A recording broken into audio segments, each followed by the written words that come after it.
the recent job-seeking spree that the president has been on.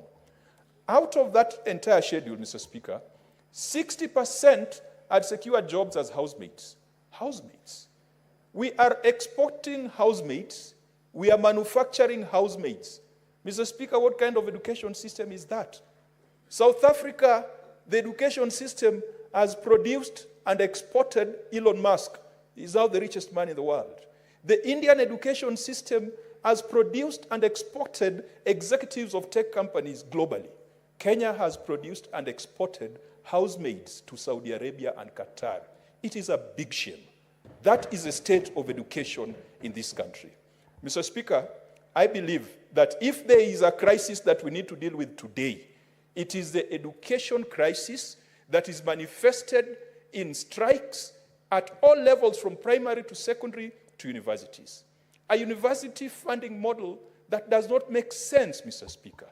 Mr. Speaker, as I conclude on the issue of the state of healthcare, as raised by Senator Mwaruma. Senator Mwaruma, some of these strikes by our doctors, they relate to delays in exchequer releases. But sometimes, the county governments deduct money from staff and they do not remit. Mr. Speaker, if you allow me just 1 minute to inform Senator Sifuna, who was very hard on CS Mbadi earlier in the morning. It is unfortunate I was not here to provide that information at that point. Mr. Speaker, CS Mbadi, after meeting the president, had an appointment with his tailor.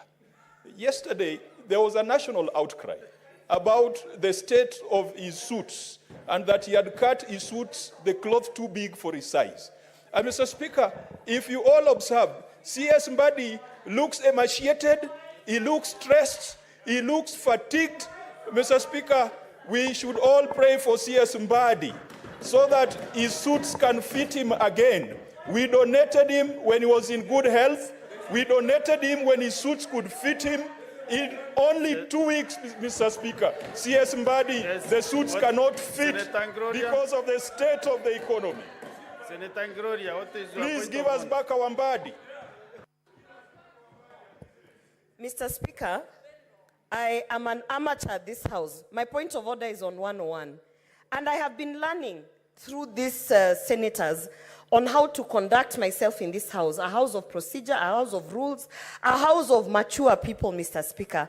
It is very saddening. 101, kindly refer to your standing order 101. Proceed. Mr. Speaker, let me... Execute your point of yes, order. Mr. Speaker, it is very sad when some of us, young people, come here and we observe these other senators breaking the rules, acting misleading, acting very immature, Mr. Speaker, to come to the point of coming to discuss a cabinet secretary's dress code, a man discussing the dress code of another man in chambers, Mr. Speaker. It is shocking, Mr. Speaker.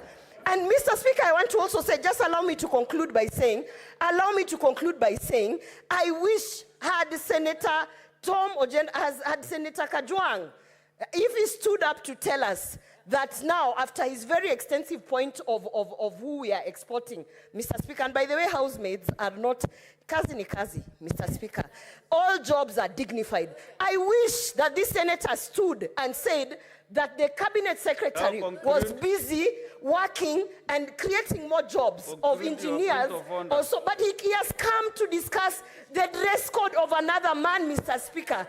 We need to, first of all, investigate the intention and the interest of Senator Kajwang to discuss and looking at other men and discussing their dress code, Mr. Speaker. That's good enough. Mr. Speaker, it is very strange.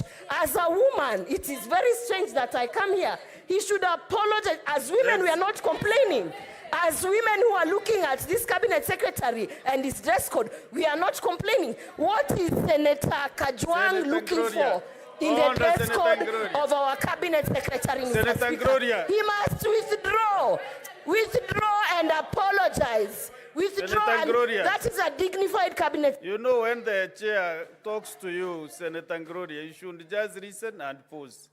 And you did the cracks in front